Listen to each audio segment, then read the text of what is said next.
Voltamos com o Papo de Juventude e hoje a nossa conversa é sobre suicídio, um tema delicado que precisa ser debatido para ajudar na prevenção e tratamento de pessoas que estão passando por um momento difícil.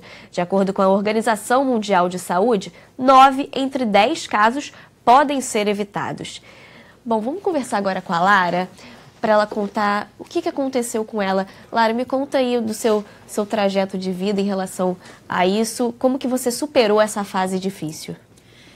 Então, primeiro eu queria agradecer por estar aqui, porque para mim é muito importante estar falando sobre isso. Eu nunca falei sobre isso. Eu tenho transtorno depressivo recorrente. E desde criança eu tenho sensações estranhas, enfim. Eu sempre tive uma dor muito grande, que eu não sabia de onde vinha. Às vezes eu ficava pensando se eu fazia diferença no mundo, porque que eu estava aqui, enfim. Desde criança, e eu não entendia o que era aquilo. Mais velha, na adolescência, eu comecei a ter crises. Só que eu não sabia o que era. Meus pais, acho que talvez não percebiam também. A minha mãe tem depressão também. Só que ela nunca pensou em suicídio nem nada. Mais velha, eu tive a minha primeira crise séria, que foi quando eu fui pela primeira vez no psiquiatra. Sim. E aí, isso porque eu sempre fiz terapia, desde mais nova. E aí eu fui no psiquiatra e aí descobriram, né, que eu tinha transtorno depressivo recorrente, comecei a tomar remédio, a me tratar, fiquei muito bem. Aí começou a oscilar, fases que eu estava muito bem, fases que eu estava muito mal, fases que eu estava muito bem, fases que eu estava muito mal, enfim. E é muito engraçado no sentido de... irônico, porque eu sou uma pessoa muito alegre, eu sou uma pessoa muito feliz. Eu sou aquela pessoa que todo mundo vem até mim, todo mundo quer conversar, quer desabafar, não sei o quê. E ninguém desconfia. Ninguém desconfia. E ninguém, sabe, ninguém olha e fala, não, você não tem depressão, sabe? Não é possível, você não tem. E eu já passei, assim, no auge das crises, de ficar na cama 3 dias. Não levantar para tomar banho. Não escovar os dentes, não comer, não fazer nada. E aí minha mãe apareceu na minha casa, porque eu moro sozinha. Ela, não, vamos... E minha mãe desesperada, e toma banho, não sei o que, não. E eu já tentei, né? Só que assim, o meu nunca foi pensado. Vou vou me despedir, não sei o que. Nunca foi. Sempre foi impulso. Em momentos de muita tristeza. Em momentos de muito desespero. Sempre foi esse impulso. De tipo... Eu não tô aguentando. É como se, tipo, eu preciso tirar a dor de mim. Só que como eu não consigo tirar ela de mim e ninguém entende o que eu tô sentindo, eu vou tirar minha vida. Então eu já tentei, já me pegaram no parapeito da janela, assim, sabe? E eu nunca falei sobre isso, na verdade. Chega a ser até... Você tá emocionada, eu tô né? emocionada. Mas eu tô muito grata. Porque eu tô podendo falar isso para outras pessoas, para jovens. E eu comecei a defender a causa, a defender o Setembro Amarelo, a divulgar nas minhas redes sociais. E eu comecei a ver a quantidade de jovens que começaram a me mandar mensagem. Passando pelo mesmo problema. Passando pela mesma coisa. Só que a maioria sofre bullying na escola. Também é um outro motivo, né? E falando que os parentes não percebem, que os amigos não percebem, que não sei o quê. Pessoas perguntando, e eu defendendo, não tirem suas vidas. Eu fiz post no Facebook, faço muita divulgação no Instagram. E aí várias me mandam assim, por que não? Minha vida não vale nada. Ninguém se importa comigo. Minha mãe não me vê, sabe? Ninguém me enxerga. Então muitas eu vejo que a família nem percebe, não tá nem aí. Aí eu falo, vamos falar sobre o assunto. Sim. Aí meninas me falam, eu vou falar com quem? Ninguém quer me escutar.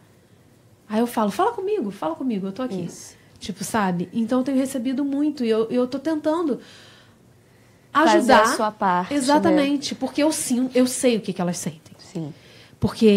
E hoje em dia eu tô em tratamento e também busco outras formas, sabe? E tô buscando inclusive o autoconhecimento, porque isso ajuda muito. Mas nessa fase de adolescência e de jovens, assim, é muito complicado mesmo, porque tudo é resposta ou não, tudo é silêncio também. Eles querem falar, eles querem ser ouvidos e não conseguem. Isso acontece muito. Isabela, isso que ela falou do bullying, né? Que aí acaba sendo um preconceito também, né? É um fator que pode aí desencadear certas atitudes negativas, vamos dizer assim. O bullying, ele é uma realidade. Sim. A gente precisa trabalhar para entender, né, a força que ele tem na vida das pessoas. E aí o trabalho da escola é muito importante, porque muitas vezes na escola esse comportamento acaba sendo potencializado, né? E ele pode fazer com um jovem que já está, né, que a autoestima já não está muito boa, ele está num momento de decisões da vida, ele precisa escolher que carreira ele vai ter. E a gente vive num mundo muito acelerado, né? A Sim. urgência, a enxurrada de informações, e isso causa muitas frustrações, né? Muito imediatismo, né? O jovem necessita e pede uma resposta muito rápida. Ele precisa, então, acertar a escolha que ele vai fazer do vestibular. Ele não tem espaço para escolher errado. Ele precisa acertar porque ele precisa trabalhar. E então isso muitas vezes faz com que ele não errar se torne algo que ganha um peso. Como a Lara falou, ela teve esses impulsos em momentos, né, muito, enfim, no auge do sofrimento dela. Agora tem meios de pessoas nesse momento serem ajudadas, que é através do Centro de Valorização da Vida, que é um telefone que você pode ligar no seu momento de desespero ou qualquer outro momento que você, né, esteja precisando de ajuda. Como que funciona é conhecido como CVV, né? Sim. Olha, o CVV é uma ONG. E eles têm um trabalho importantíssimo na prevenção do suicídio, né? Um trabalho que já está bem sedimentado. Então, ele funciona de segunda a segunda, 24 horas por dia. Ou seja, né? Em qualquer momento a gente pode ligar. O telefone é 141. A gente vai botar aqui na tela. Isso. E agora, né, numa parceria com o Ministério da Saúde, para alguns estados já tem o número 188. No Rio Grande do Sul já está funcionando e, se não me engano, agora, a partir do dia 30 de setembro, vai estar mais em 8 ou 9 estados.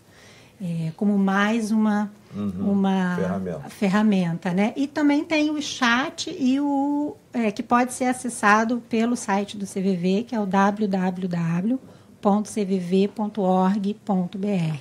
onde as pessoas também podem entrar e serem atendidas no momento né, em que elas precisam conversar com alguém, em que elas precisam ser ouvidas, né? E isso muitas vezes é o que faz a diferença. Hugo, vamos falar um pouquinho, dá o seu depoimento, né, em relação a esse tema. O que você acha da necessidade de falar, de conversar, e a importância da família no tratamento desses casos? Falar é essencial.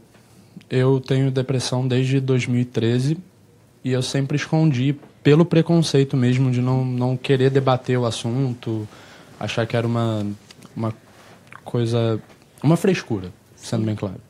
E a partir do momento que eu passei a conversar, eu passei a me sentir muito melhor. Infelizmente, eu só vim conversar depois de tentar o suicídio 3 vezes. É até complicado porque eu nunca falei disso pra ninguém. É a primeira vez que eu tô falando, nem meu pai sabe. Pra ele, acha que foram só 2. Mas em 2013, quando a situação era muito complicada pra mim, e aí eu tentei o suicídio uma vez, não deu em nada. Ainda bem, né? Ainda bem. Na segunda vez, foi em 2015, eu tentei de novo. Só que, como eu estava no telefone com um amigo meu, ele conseguiu ligar para minha casa, meu pai me socorreu, me levou para o hospital. E aí, o ano passado foi a mais séria, que eu tomei uma quantidade enorme de remédios e eu comecei a passar muito mal, só que bateu um arrependimento na hora. Bateu um medo, porque você sabe o que você fez, só que você tem medo da consequência. Sim. E aí, por sorte, eu estava perto da casa da minha ex-namorada, eu consegui voltar para lá correndo, e aí me socorreram e eu fiquei 1 mês internado numa clínica. Caramba. E aí, convivendo com pessoas que têm o mesmo problema que eu e conversando, eu vi que a melhor coisa é dialogar sobre o assunto. E a família é muito importante, principalmente meu pai, ele esteve sempre do meu lado. Ele até se culpou um pouco, que ela disse que os familiares se culpam. Aí ele pediu muitas vezes desculpa por não ter percebido, e o que eu tentava mostrar para ele é que não era culpa dele. Tipo, pai, não é sua culpa. Não precisa pedir desculpa. É isso. Doutora Vânia, essa questão dos pais talvez não entenderem e ser considerado talvez uma questão de frescura, porque transtornos mentais ou algum tipo de transtorno psicológico, um incômodo psicológico, não é que nem uma ferida que a gente consegue ver e olhar e falar assim, nossa, realmente ele tá, né, poxa, tá machucado. É uma coisa que você, é o que a Lara falou, você olha, você não consegue identificar de cara que aquela pessoa tá passando por isso. Agora, o tratamento a partir dos remédios é uma questão orgânica também, na questão do cérebro, do funcionamento do cérebro que acontece na pessoa, que provoca esses sintomas, essas reações, essas sensações? Na realidade, é uma questão multifatorial. Você não consegue discriminar, separar só a parte, vamos dizer assim, de neurotransmissão do sistema nervoso central do restante da vida do cidadão. Sim. A gente está aqui, se a gente passa por uma situação muito difícil, toda a nossa neurotransmissão fica alterada. A gente entra em alerta, né? Há uma cascata de neurotransmissores de luta e fuga e você reage. Então, não tem como separarmos totalmente só esses dois fatores. Agora, imagina tudo mais. As relações sociais, em geral, com amigos, a família, as suas expectativas, as suas frustrações, a sua genética, a sua biologia, é tudo muito intrincado. Então, não tem como você separar realmente. Na realidade, uma depressão muito leve, né, um desconforto, uma inadequação, pode ser socorrido com uma boa psicoterapia. Sim. Não necessariamente você vai precisar sempre de medicação. Mas alguns outros estágios, aí você precisa sim de medicação, e a medicação salva uma vida. Infelizmente, a gente tem a ideia de que a medicação é para maluco. A gente estava brincando, e é verdade.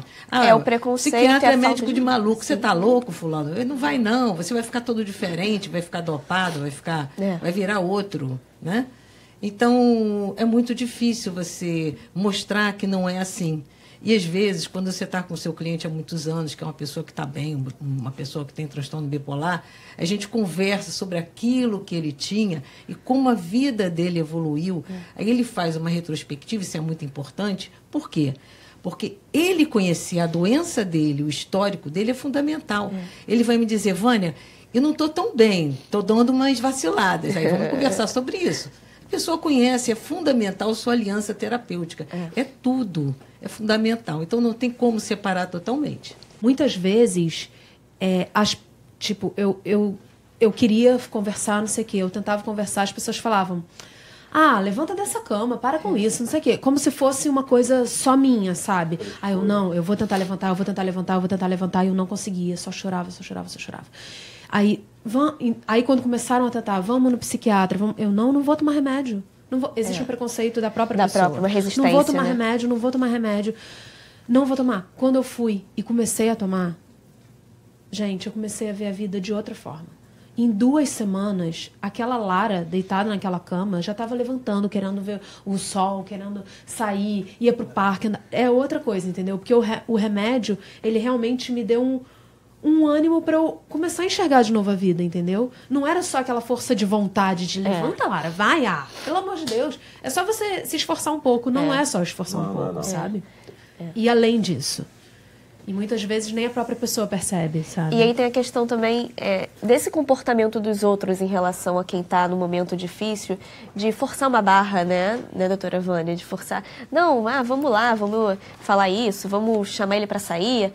Mas, às vezes, deixar ele também um pouco sentindo aquilo é normal, né? Vamos dizer assim. Eu acho assim, importante, você está falando uma coisa muito importante, não desqualificar. Você não está dentro do outro. Você tem que ter uma postura de recepção, de amparo. Isso. É fundamental. Se você desqualifica, você corta a possibilidade. A pessoa já se encolhe, ela já está com dificuldade de se comunicar. Você não pode desqualificar. Aliás, a gente não deve desqualificar ninguém. Né? É um trabalho em conjunto, né, que precisa ser divulgado, precisa ser falado, para a gente salvar vidas, né? Porque, como a doutora Vânia falou no início do programa, a vida está aí, né, para ser vivida, e é importante buscar tratamento e ter as questões da prevenção através de campanhas, né? O Setembro Amarelo, como você tem outros meses, né, do ano dedicado ao câncer de mama, próstata, etc.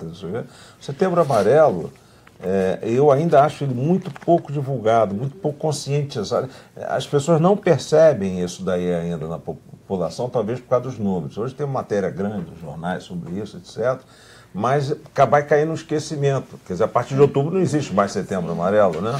E também não estou dizendo que tem que ter Outubro Amarelo, Novembro Amarelo, também não vou exagerar nisso, o ano todo é amarelo. Mas esse assunto tem que ser levado, eu acho, principalmente a pais nas escolas. Pais. Essa é a minha opinião, pais. É por isso que a gente está aqui, pelo menos fazendo um pouquinho a nossa parte, né? Tentar passar informação, de repente quem está assistindo está passando por um momento difícil.